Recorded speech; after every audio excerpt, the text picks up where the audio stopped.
Its ceiling rose so high that clouds of warm mist drifted near the top, glowing softly from hidden lights. The floor was wide and thick, carved from stone that had never known cracks. Every pillar was as wide as a small house. This was a place meant to remind everyone of power, weight, and size. The alien nobles stood in rows along the hall. They were tall, broad, and heavy, with thick limbs and long spines that showed age and rank. Their voices were deep and slow. Their movements carried confidence. In this empire, size meant strength, and strength meant worth. Near the center sat a young noblewoman. She was smaller than most around her, though still far larger than any human.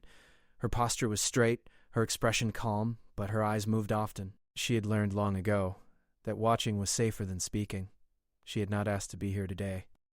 The council had ordered her to attend the arrival of a new species. A minor event, they said, a formality. The Empire had seen many small species before. They came, they bowed, and they learned their place. Still, something about today felt different. The doors at the far end of the hall began to open. The sound echoed like thunder. Two massive guards pulled the doors apart, their muscles tightening as the metal groaned. Light from outside spilled in, casting long shadows across the floor. A narrow bridge connected the hall to a waiting ship. At first, the nobles laughed. "They send children now," one of them muttered. "So small," another said, amused. The noblewoman leaned forward slightly. A group of humans walked into the hall. They were tiny. Their bodies looked thin and fragile. Their limbs were narrow. Their heads were bare of armor. They wore simple dark clothing, fitted and clean, with no marks of rank that the nobles could see. Compared to the aliens, they looked like figures carved from dust. The laughter grew louder. The humans stopped at the center of the hall. They stood together, calm and still. One step forward. He was taller than the others, though still small. His hair was dark. His face showed lines of age and focus. He looked up. Not with fear. Not with anger. He simply looked. The noblewoman felt a strange chill move through her chest. Most small species avoided eye contact. They bowed low. They trembled. This human did none of those things. His shoulders were back. His hands rested at his sides. His breathing was slow. The chief noble spoke, his voice rolling across the hall. "You stand before the Empire," he said. "You are small. You are weak. State your purpose." The human waited until the echo faded. "We come to speak," he said. His voice was quiet but clear. Some nobles laughed again. "To speak," the chief repeated. "You think words matter here?" The human did not answer at once. He looked around the hall, taking in the size, the stone, the guards, the watching eyes. "We believe they do," he said. The noblewoman felt her fingers tighten around the arm of her seat. The council exchanged glances. Amusement shifted into mild interest. The chief leaned forward. "Your species is new to us," he said. "You live on a harsh world. High gravity. Violent storms. Short lives. Why do you stand before us instead of hiding?" The human met his gaze. "Because hiding never saved us," he said. That earned silence. The noblewoman's attention sharpened. That was not the answer she expected. The chief studied him. "You wish to join our trade," the chief said. "Or seek protection?" "No," the human replied. A low murmur spread through the hall. "We seek recognition," the human continued. "Not as pets, not as tools. As equals." The laughter returned, louder than before. An elder noble struck the floor with his staff. "Equals," he said. "You cannot even lift our tools. You would break beneath our gravity. Your bones would shatter in our trials." The human nodded once. "Then test us," he said. The hall fell quiet again. The noblewoman's eyes widened. The council had many ways to crush hope without blood. Trials were ancient, sacred, and unforgiving. They were not meant for small beings. Even large ones failed. The chief tilted his head. "Do you offer yourself for trial?" he asked. "Yes," the human said. "One of us." The noblewoman could feel the shift in the air. Curiosity replaced boredom. This was no longer a formality. "Very well," the chief said slowly. "You will face a trial of endurance." A sharp intake of breath echoed from the seats. The noblewoman knew that trial. Endless wait, constant pressure, no rest. Many strong warriors had collapsed within minutes. The human bowed his head slightly. "We accept." The guards moved forward. Massive hands reached toward him. The noblewoman rose from her seat without thinking. "Wait," she said. Her voice carried farther than she expected. All eyes turned to her. The chief frowned. "Speak," he said. She hesitated, choosing her words carefully. The trial is excessive, she said. For a first contact. A noble beside her scoffed. Are you afraid he will break? The noblewoman looked at the human again. He stood quietly, waiting. I am curious, she said. The chief studied her, then the human. Curiosity is allowed, he said. If fear is not. The guards closed in. The human was guided toward a wide platform at the side of the hall. Thick plates of stone and metal formed the trial chamber. The air inside shimmered with pressure. The noblewoman watched as the human stepped inside. The door closed. The trial began. The weight increased instantly. Sensors along the chamber glowed as gravity pressed down. The noblewoman could see the human's knees bend slightly. His jaw tightened. His hands curled into fists. Seconds passed. The nobles waited for collapse. The human stayed standing. The weight increased again. A low sound escaped the human's throat. Pain, maybe. Effort. He adjusted his stance, spreading his feet, lowering his center. Minutes passed. Whispers began. He should be broken by now. He bleeds. Indeed, a thin line of red appeared at the human's nose. His breathing grew heavier. Sweat darkened his clothing. The noblewoman leaned forward, heart pounding. She did not know why she cared. The weight increased once more. The human dropped to one knee. A cheer rose from part of the hall, but he did not fall. He placed one hand on the floor, slowly shaking. He pushed himself back up. The noblewoman's breath caught. No species she knew did that. When bodies failed, they failed completely. The human stood again. Time stretched. The chief raised a claw. Enough, he said. The pressure eased. The door opened. The human staggered forward, catching himself before falling. The guards moved to restrain him, but he waved them away weakly. I can walk, he said. He returned to the center of the hall, every step heavy, every breath earned. Silence followed him. The noblewoman stood. She did not plan the words. They escaped her softly, almost to herself. You're so big, human, she whispered. But I'll give it a try. The human looked up at her. For a moment, despite the pain and the weight and the watching giants, he smiled. Not in victory, in acknowledgement. And in that moment, the noblewoman understood something had changed. The hall still stood tall. The empire was still vast. The humans were still small. But something unseen had entered the room, and it was not weak. The trial chamber door closed with a heavy clang that echoed through the stone hall. The human had survived the first stage, but the council had more in store. The second trial was not meant for amusement. It was meant to break bodies, minds, and spirits. The chamber was enormous. Its walls were lined with sharp ridges that could slice through anything that faltered. The floor shifted like a living creature, changing shape with every step. Pressure plates activated in random sequences. Gravity fluctuated without warning. This trial was designed so that only a species built for power, endurance, and sheer size could survive. The human took a deep breath. He could feel every muscle in his body screaming, every joint straining under the previous pressure. Yet his eyes remained calm, scanning the environment. He did not panic. He did not argue. He simply observed. The noblewoman watched from the viewing balcony above, leaning against the cold stone. Her pulse had not slowed since the first trial. She was supposed to be impartial. She was not supposed to feel anything. And yet, she could not look away. The first obstacle came quickly.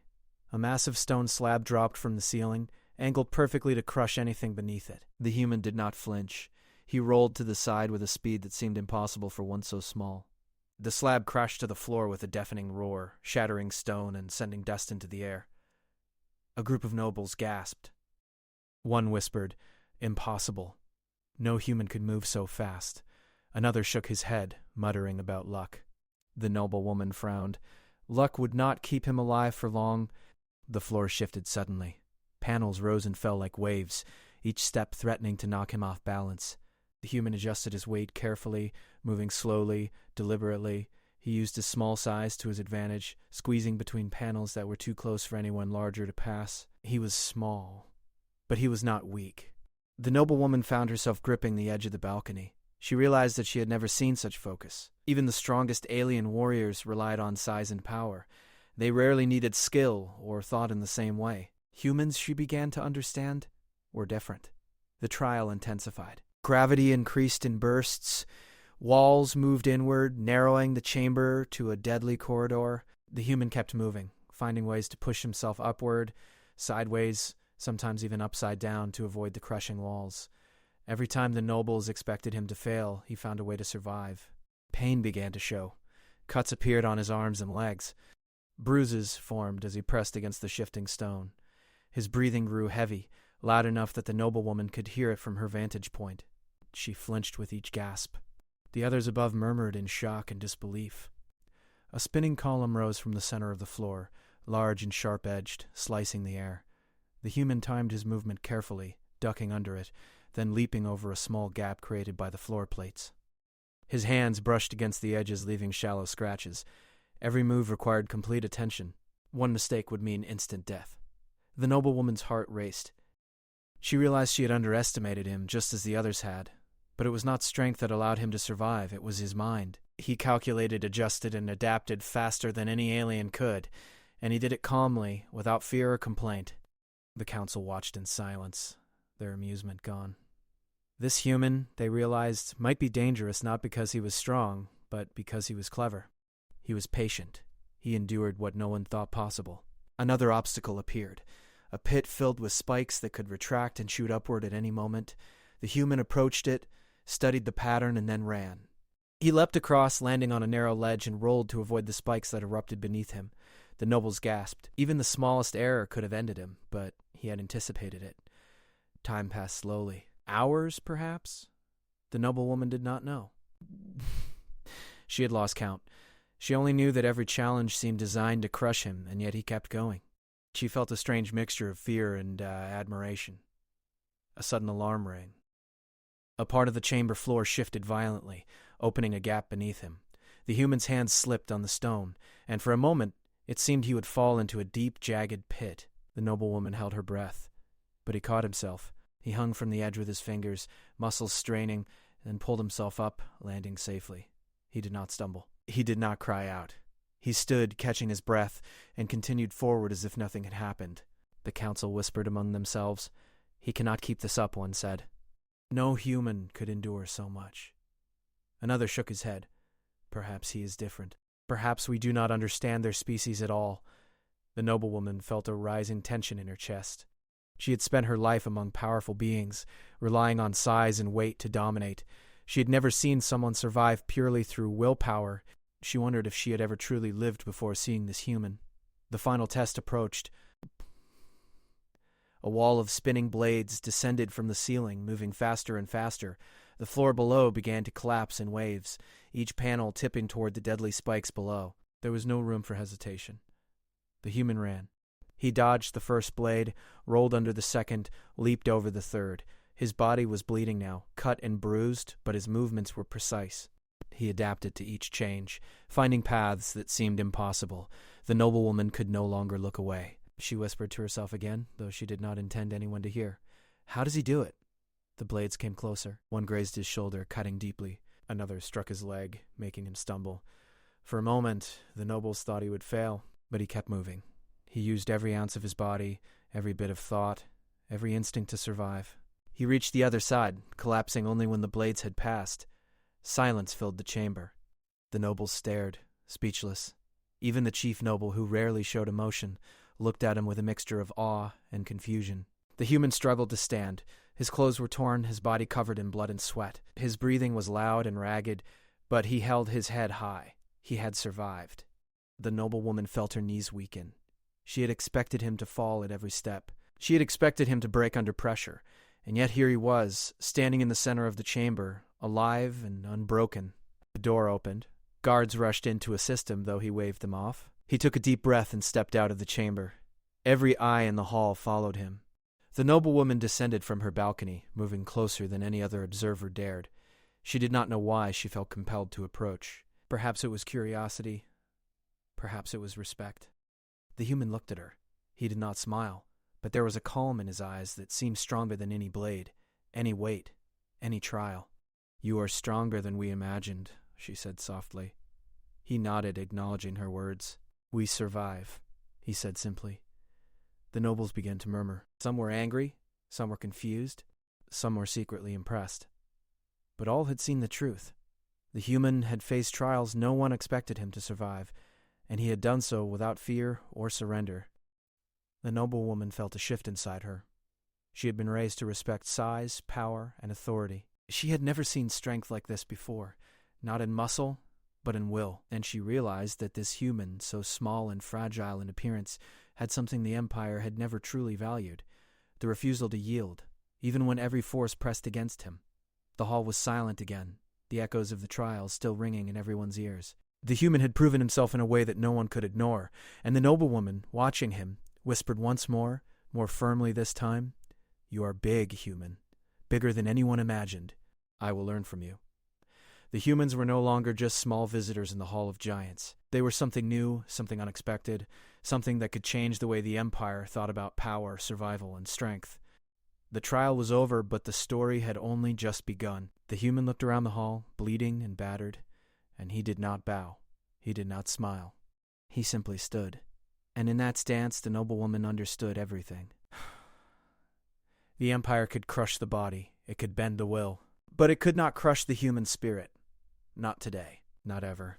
The human had survived trials that no alien of the Empire could endure. His body was battered, bruised, and bleeding. His clothes were torn. His breathing was loud and uneven. Yet he stood tall, small in size, but unbroken in will. The noblewoman watched him closely. She had followed the human after the trial, escorting him through the halls where only the most trusted guards dared to walk. The air was thick with whispers, every noble questioning what they had just witnessed. Some were angry that a creature so small had outlasted their strongest. Others were afraid, though they would not admit it. They passed through corridors that twisted like a maze. The walls shifted to obscure vision, creating a sense of disorientation. The noblewoman noted that the human did not stumble once. He adjusted to every change in the path, stepping carefully, sometimes crouching, sometimes leaping over small gaps. He relied on observation, timing, and a steady mind. "You move well," the noblewoman said softly. The human glanced at her. His face was weary, but his eyes were sharp. "We must move," he said simply. "There is more to see." They reached an area rarely visited by anyone outside the council. Large doors marked the entrance to a restricted zone, used for experiments and tests of survival. The noblewoman hesitated. Only the brave or the reckless entered here. "You do not fear?" she asked. The human shook his head. "Fear slows us. Observation moves us." Inside, the environment changed immediately. Gravity shifted unpredictably. Toxic air seeped in from vents above. Hidden machinery hummed and clicked, ready to react to movement. Even the smallest misstep could mean disaster. The noblewoman followed him as best she could. Her larger size made navigating the narrow corridors difficult. She noticed how easily the human slipped through gaps and around obstacles. His body moved in ways she had never thought possible. Suddenly, a panel beneath them collapsed. The noblewoman barely managed to jump aside. The human landed gracefully, rolling to absorb the impact. He extended his hand to her. She hesitated, then grabbed it. He pulled her to safety. "You see?" he said. "Adapt or fail." She nodded, feeling a mix of admiration and unease. She had lived among beings who relied on size and strength. Now she realized that size could be a hindrance in certain situations. Further along, a series of platforms hovered over a deep pit filled with jagged metal. They swayed and tilted with the smallest touch. The human approached carefully, calculating each step. He moved like a shadow, precise and deliberate. The noblewoman followed, but struggled. She lost her balance once, nearly falling into the pit. The human reached out instinctively, catching her by the arm. His grip was small but firm. "Focus," he said. "Do not rush." They moved together through the perilous zone, step by step. The noblewoman began to see patterns in the human's movements. He watched, waited, calculated, and then acted. Speed alone did not matter. Strength alone did not matter. Survival depended on the mind as much as the body. As they emerged from the hazard, she noticed something unusual. There were traces of sabotage throughout this area. Equipment had been tampered with, doors unlocked at the wrong time, traps set to trigger unexpectedly. Someone did not want the human to survive. "Someone is trying to kill you," she whispered. He glanced around. "We are expected to fail," he said. "It is the nature of the world." The noblewoman frowned. "Not your world." "This is ours." "Yes," he replied. "But survival is universal." The corridors led them to a room filled with shifting walls and spinning blades. The floor was uneven, rising and falling in random patterns. A single misstep could impale them on the hidden spikes that jutted out without warning. The noblewoman hesitated at the threshold. "You can do this," she said. The human nodded, then stepped forward. He moved carefully, adjusting to every motion, predicting the swings of blades and the shifts of panels. His body bore new cuts, his muscles screamed in protest, but he pressed on. The noblewoman followed, sometimes moving ahead to clear the way, sometimes stepping aside to avoid danger. Her hands were steady, her mind alert, but every step reminded her how reliant she had become on him. They reached a large central chamber. It was collapsing, the walls crumbling, the floor cracking. Dust and debris filled the air. The noblewoman realized that they were not only being tested, but deliberately endangered. This was no ordinary trial. Someone had made it deadly. The human assessed the situation quickly. He found a narrow path along the wall, moving with precision to avoid falling stones and hidden traps. The noblewoman followed, keeping close to him. At one point, a massive piece of ceiling fell. He leapt, catching her just in time. "Do not let fear dictate your actions," he said. The noblewoman nodded, though her heart pounded. She realized that fear had been her constant companion before this. Now it was a tool, something to observe and manage, not something to control her. As they navigated the collapsing chamber, she began to understand the human way. Strength was measured differently, endurance was measured differently, survival was measured differently. Humans endured not because they were strong, but because they refused to surrender. The floor finally stabilized, and they reached the exit. The human paused, looking back at the ruined chamber. The noblewoman followed, her breathing heavy, her mind racing. "You are not like anyone I have ever seen," she said. He nodded. "We are not meant to be like anyone else," he said. The noblewoman realized that he was right. The Empire had relied on size and power for centuries. They had never faced someone like this. The human had survived obstacles meant for the strongest. He had adapted where others would have failed. She felt a new respect, a new curiosity. She wanted to understand him, to see how he thought, to see how he endured. They emerged into a hallway that was familiar to the nobles, but strange to the human. Guards and attendants watched them carefully. The council awaited reports of their progress. Whispers ran through the ranks. Some nobles were angry, some fearful, some intrigued. The noblewoman stayed close to the human, feeling a strange loyalty growing.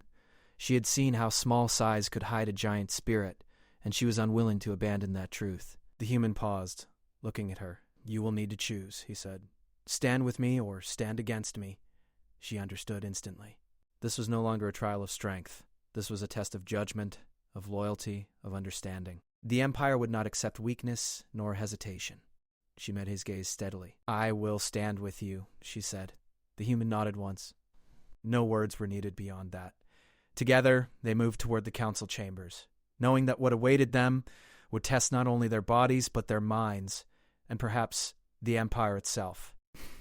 The noblewoman felt a sense of clarity she had never known before. The human's resilience had opened her eyes to a world she had ignored, a world where size was not the only measure of power. And for the first time, she believed that survival was more than muscle and bone. It was will, courage, and the refusal to yield, no matter the odds. The trials had not ended. They had only begun. The corridors of the Empire's inner station were not meant for humans. They were wide enough for giants, with ceilings high enough to hide the lights. Every step of the noblewoman echoed as she followed the human through twisting passageways.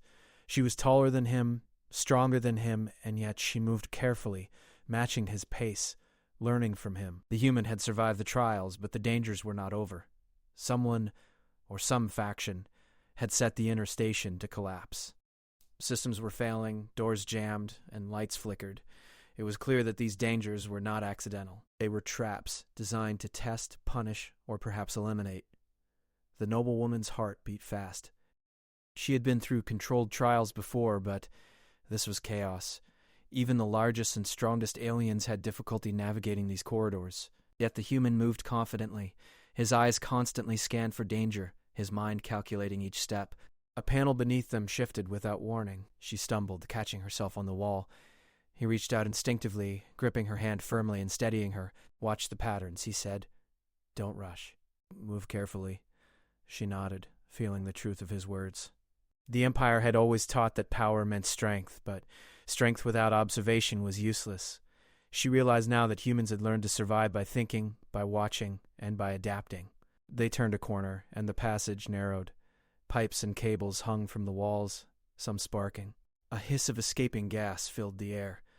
The noblewoman wanted to step back, but he moved forward calmly. Peace out, her trust in him growing with every cautious step. Suddenly, a section of the floor gave way. The noblewoman barely jumped aside.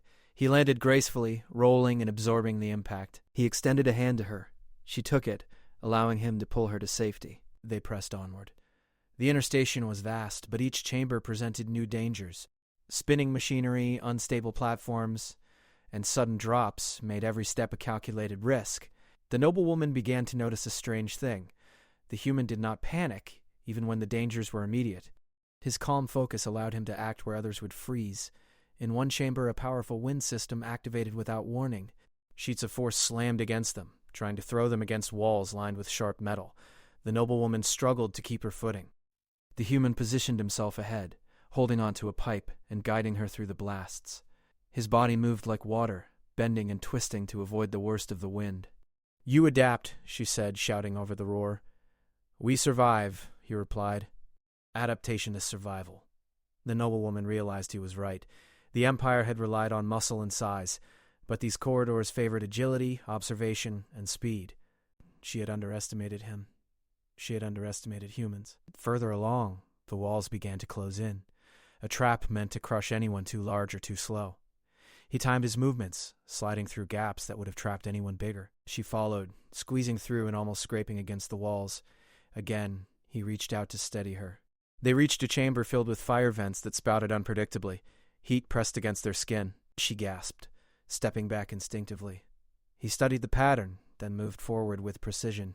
She followed, trusting him completely. Every leap, every crouch, every roll was timed perfectly. They passed without a scratch. As they moved, she noticed strange markings on the walls. Someone had left messages, warnings, or perhaps clues.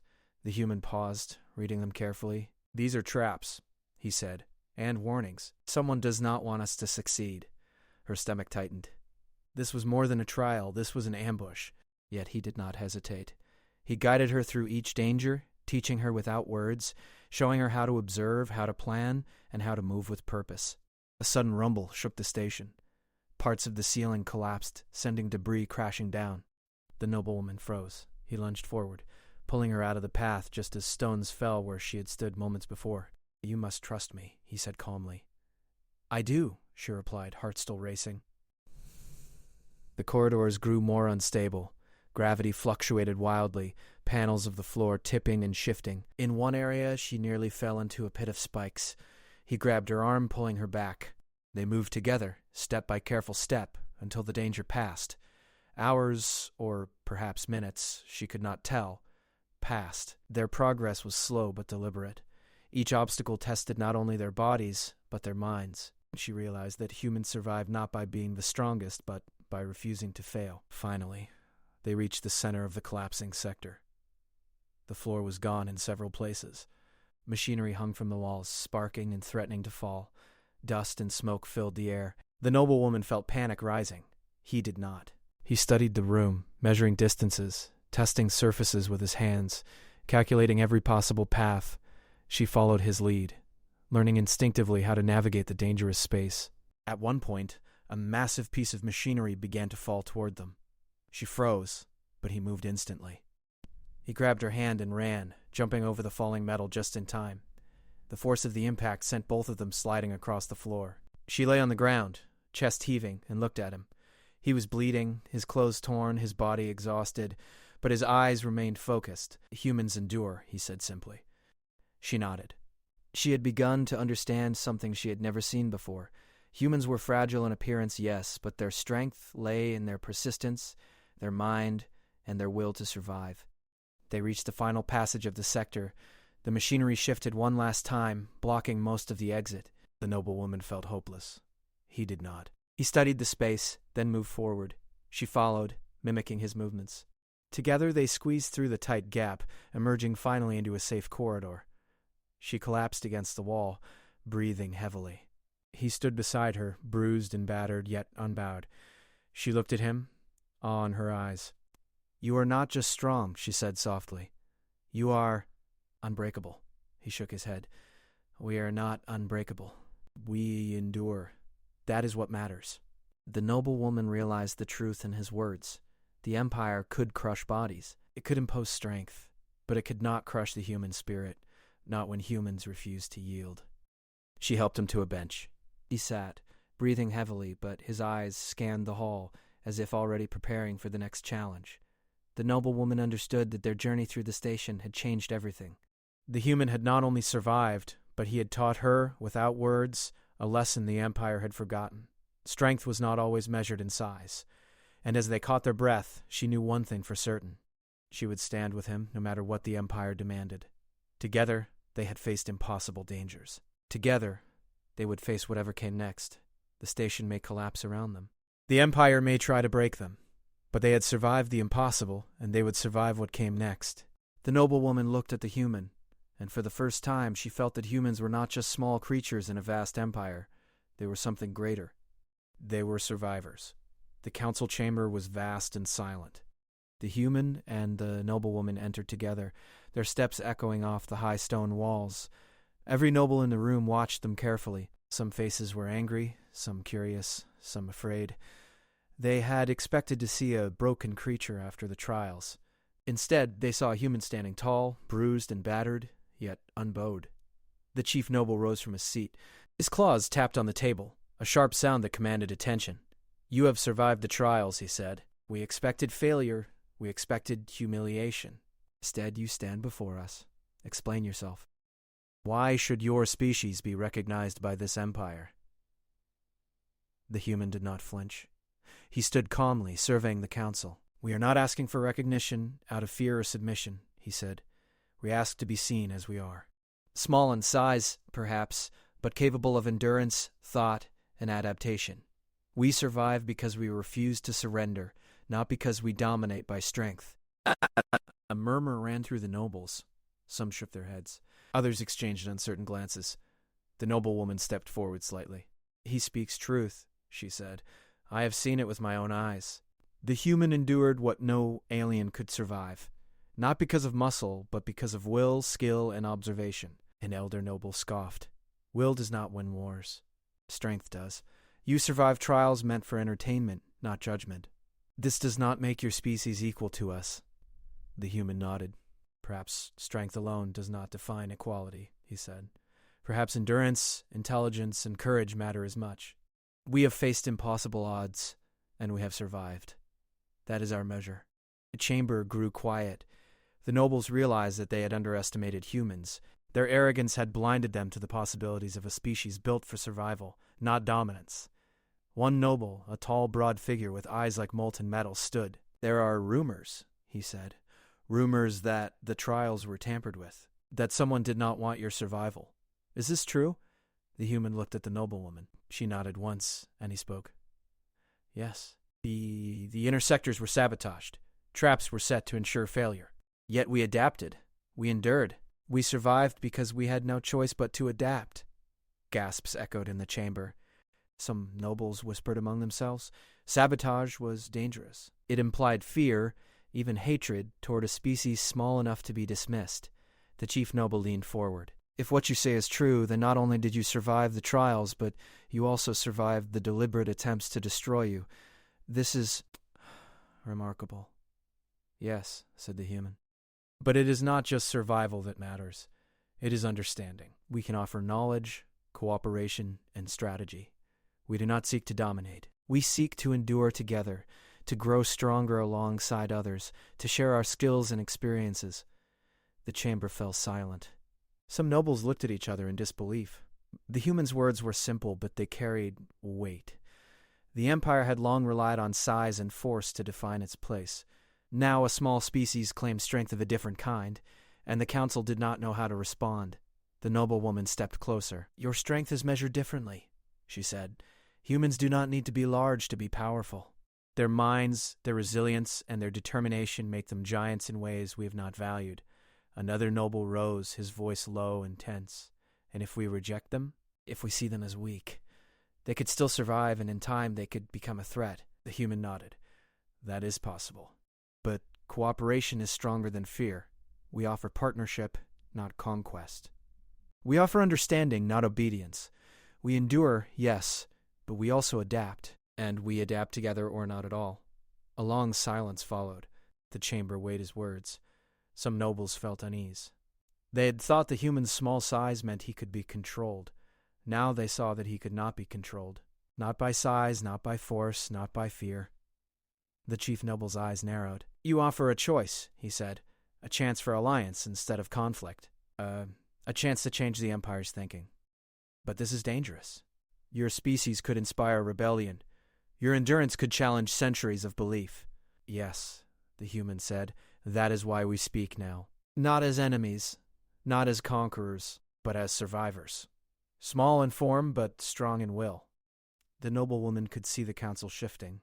Some were afraid, some were curious, some were impressed. She felt pride not just in the human, but in what he represented. A new way of thinking, a new kind of power. An elder spoke again. "You have survived when we expected failure. You have endured sabotage and traps. You claim wisdom and endurance as your strength. Why should we accept your offer?" The human's eyes met hers briefly. She could see determination there. Then he turned back to the council. "'Cause the Empire will face challenges it cannot overcome with size alone. You will need resilience, adaptability, and courage. We have those qualities, not in muscle, but in will. And we can teach you to use them together."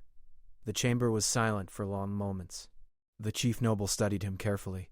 Then he leaned back, his claws tapping lightly on the table. "Perhaps there is wisdom in your words," he said finally. "Perhaps we have underestimated what it means to endure. This council must decide, but your presence here has already changed the conversation. You have proven that survival is more than muscle and power. It is mind, spirit, and will." The noblewoman exhaled slowly. She had never seen the human speak with such authority, yet without arrogance. His words were simple, clear, and impossible to ignore. Some nobles grumbled, but none could deny the truth. The human had survived, endured, and taught lessons that size alone could never teach. The human bowed slightly, a gesture of respect. "We ask only to be recognized as we are, to work with the Empire, to endure together. That is all." The chief noble nodded. "Your offer is unusual. Your survival is remarkable. We will consider your words carefully. But know this, the Empire has rules, traditions, and expectations. Change does not come easily." The human nodded. "We understand. But endurance does not wait for permission." The noblewoman looked at him, her heart swelling. She had witnessed something extraordinary. The human had faced impossible trials, survived sabotage, and stood before the council with calm clarity. He had not sought glory. He had sought survival and understanding. The council began their deliberation. Some spoke quietly to each other. Some studied the human with a mixture of fear and respect. The noblewoman stayed close, knowing that whatever decision came next, she would support him. The human did not falter. He stood quietly, observing, waiting, and enduring. Even in this chamber of giants, he was unbroken. And the noblewoman realized that survival was more than muscle. It was courage. It was observation. It was the refusal to yield. The council would have to recognize it. Sooner or later, they would see that humans were not small in the ways that mattered. The chamber may debate, the nobles may argue, and the Empire may resist. But the human had already shown them a new kind of strength. And she knew that nothing would be the same again. The human had survived. He had endured. He had taught the Empire to reconsider what it meant to be strong. And in that moment, the noblewoman understood that their future together, human and alien, was just beginning. The council could deliberate. The Empire could resist. But the human spirit would endure, and the world would have to follow. The council chamber had grown tense over the past days. Nobles whispered quietly, glancing at the human who now stood at the center of the hall, calm despite bruises, cuts, and exhaustion. The noblewoman remained at his side, her eyes steady on him, knowing that the moment of choice had arrived. The Empire could resist or accept. But the human had already made his position clear. He would endure. He would survive. The chief noble's claws tapped the stone table. His voice carried weight, but there was uncertainty beneath it. "You have proven yourself through impossible trials. You have survived sabotage and traps. You speak of cooperation and understanding? Why should this council accept your offer?" The human stepped forward, his small frame moving with a quiet confidence that seemed to grow with every eye upon him. "Because endurance matters more than size," he said. "Because cooperation is stronger than fear. Because survival does not belong only to the strong. It belongs to the persistent, the willing, the adaptable. We are small in body, but we endure. We will stand beside those willing to learn, not dominate. That is our offer. The chamber was silent. The nobles exchanged uneasy glances.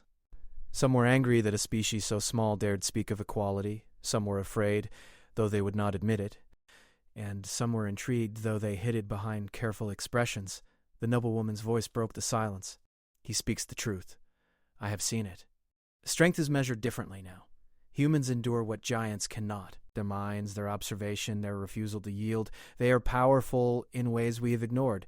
This council cannot deny it. A tall noble, his frame wide and covered with ceremonial armor, rose from his seat. And if we accept, if we allow this species into our empire, even in part, what guarantee do we have that they will not grow beyond control?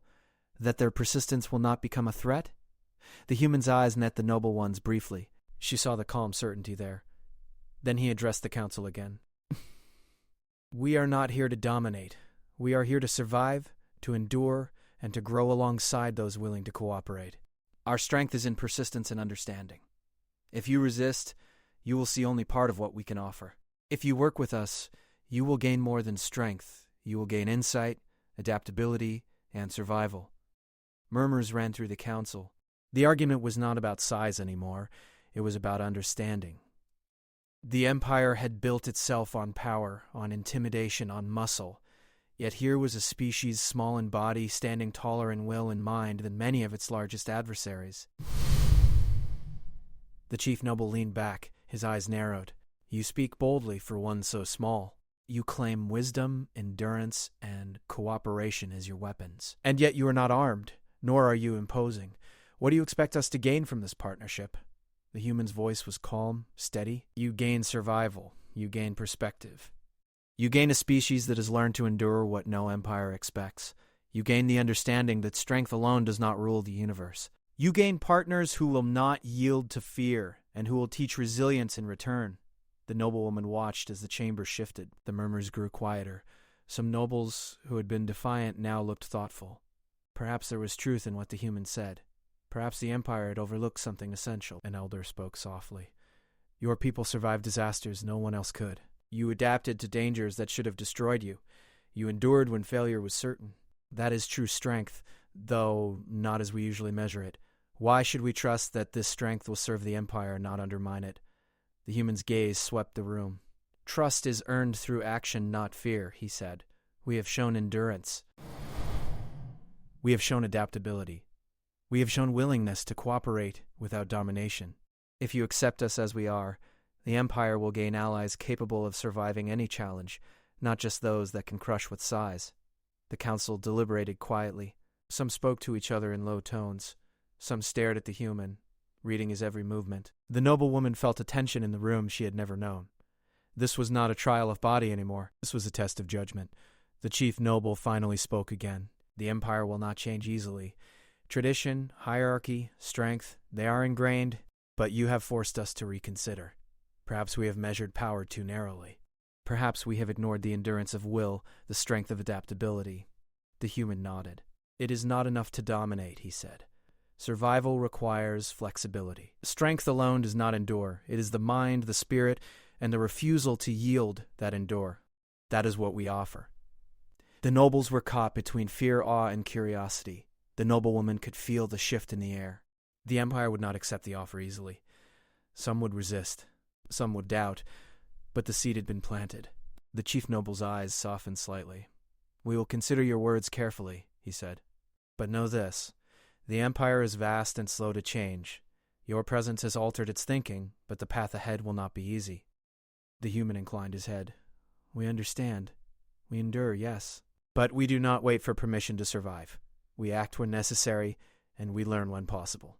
The noblewoman looked at him and felt a surge of pride.